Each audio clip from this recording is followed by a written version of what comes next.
Hello friends, இந்த வீடியோவில் என்ன பார்க்க போகிறோம் அப்படின்னா, இப்போ வந்து நாய் பிரியர்கள் வந்து பார்த்தா நாய்க்கு சப்போர்ட்டாக நிறைய வந்து பேசுகிறாங்க. இப்போ வந்து குஜராத்தில் வந்து ஒரு சம்பவம் நடந்திருக்கு. போலீஸ் இன்ஸ்பெக்டர் வந்து வீட்டில் 4 நாய் வந்து வளர்க்குறாரு. ஆனால் வந்து பார்த்திங்கன்னா அவர் வந்து என்ன எப்போ கடிச்சின்னே தெரில. அது வந்து பார்த்திங்கன்னா திடீர்னு நேற்று ரேபிஸு அவருக்கு வந்து திடீர்னு ஃபீவர் வந்திருக்கு. என்னாச்சு, ஏன் ஃபீவர் வந்திருக்கு அப்படின்னு பார்க்கும்போது தான் வந்து பார்த்திங்கன்னா அவருடைய ஃபீவர் வந்து அவர் வந்து இறந்து போயிட்டார். என்னாச்சுன்னு தெரியலன்னு பார்த்தபோது தான் வந்து தெரிஞ்சுது. அவரே கை பக்கம் நிறைய கீறல்கள் வந்து இருந்தது. அதாவது அவர் வீட்டில் வந்து வளர்ப்பு நாய் வந்து வளர்க்குறாங்க. 4 நாய் இருக்கான். அதனால் என்னாச்சு, இந்த நாய் வந்து எப்போ கீச்சிச்சின்னு தெரியல. கீச்சதுனால என்னாச்சு அப்படின்னா அவருக்கு வந்து இப்போ கண்டிப்பாக அந்த நாய்களுக்கெல்லாம் அவர் தடுப்பூசி வந்து போட்டிருப்பார். போட்டிருந்தும் கூட இப்போ எல்லாருக்குமே இந்த ரேபிஸ் வந்து ஃபீவர் வருது. அதனால் அவருக்கு வந்து இப்போ ஃபீவர் வந்து வந்துடுச்சு. ஃபீவர் வந்து அவர் இறந்து போயிட்டார்.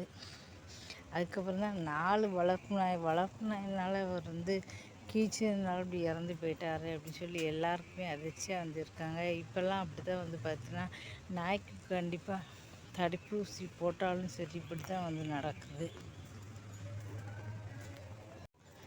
ஏன்னு தெரில. இப்போலாம் நாய்க்கு வந்து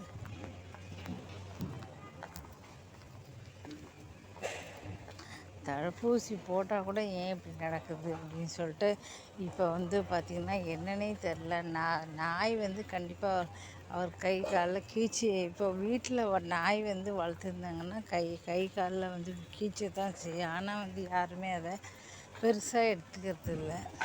இப்போ அவருக்கு வந்து இந்த மாதிரி இறந்து போனதால் ரொம்ப அதிர்ச்சியாக இருக்காங்க. இப்போ நிறைய பேர் வந்து பார்த்திங்கன்னா நாய்க்கடினால நிறைய பேர் வந்து இப்போ வந்து இறந்து போகிறாங்க. தொடர்ச்சியாக வந்து நடந்துகிட்ருக்கு. எல்லாருக்குமே இப்போ ஒரு அதிர்ச்சியாக இருக்குது. இப்போ காலையில் 10 மணிக்கு வந்த பார்க்கில் அவ்வளோவா கூட்டம் இல்லை, காலியாக தான் இருக்குது. என்ன சாயந்தரம் வந்தால் அப்படின்னா பேச முடியலை. இதுனா பேசி அப்படியே வந்து உங்களுக்கு ரெக்கார்ட் பண்ணிட்டான்னா அதான் பேசலாம் சொல்லிட்டு தான் வந்து இது எல்லாருக்குமே ஒரு அதிர்ச்சியாக இருக்குது. அது மாதிரி நாய் பிரியர்கள் வந்து அப்படி தான் சொல்கிறாங்க. ஆனால் எப்படி பாருங்கள், அவர் வந்து இறந்து போயிருக்காரு. இதேமாதிரி நிறைய இடத்துல நாய்க்கடியில் வந்து தொடர்ந்து வந்து எல்லோரும் இறந்து போய்கிட்டு தான் இருக்காங்க.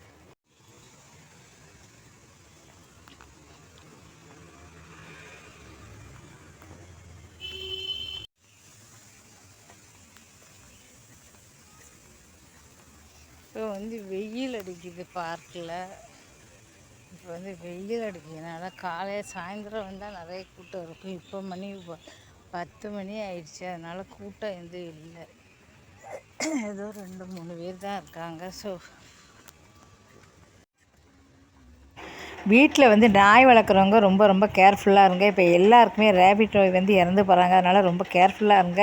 ஏதாவது நகை வந்து கீச்சினாலும் உடனே இந்த தடுப்பூசி வந்து போட்டுருங்க. தொடர்ந்து வந்து தடுப்பூசி வந்து ஒரு தடவை போட்டால் மட்டும் கிடையாது, தொடர்ந்து வந்து போட்டால் தான் வந்து பாதுகாக்கணும். குழந்தைகிட்டலாம் வந்து பார்த்தீங்கன்னா நாய் பக்கத்தில் விடாதீங்க. ரொம்ப ரொம்ப ஜாக்கிரதையாக இருங்க. ஏன்னா இப்போ நிறைய இடங்களில் வந்து வேகமாக வந்து நிறைய மக்கள் வந்து இறந்து போயிருக்காங்க. நல்லா ஜாக்கிரதையாக இருங்க.